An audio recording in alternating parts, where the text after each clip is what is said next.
Chiến lược 16. 16. Quét bật, đá thẳng, đấm thẳng, đấm chỏ cắm. Chỏ này chỏ cắm xuống nha, chỏ này chỏ xuống này, hít.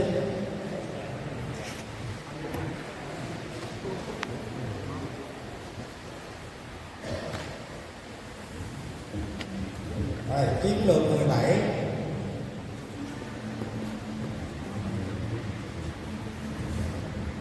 Một.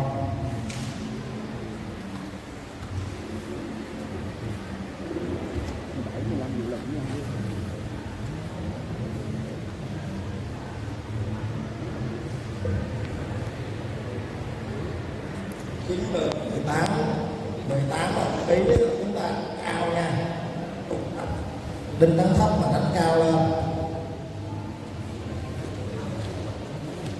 chỏ cắm xuống thấp lại,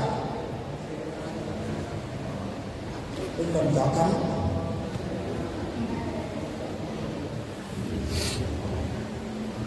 Tức là 19, ta lấy chỏ. 1, 3, 2.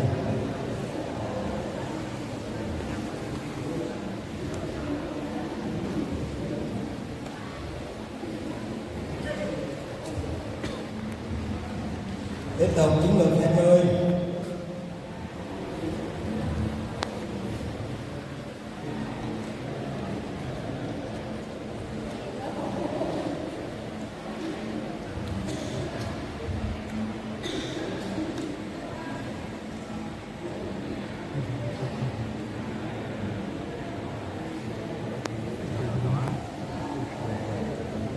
Chiến lược 20 là không động tác của mình, động tác đá chém.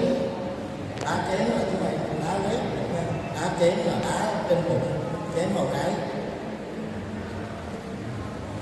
Đây là đá chém.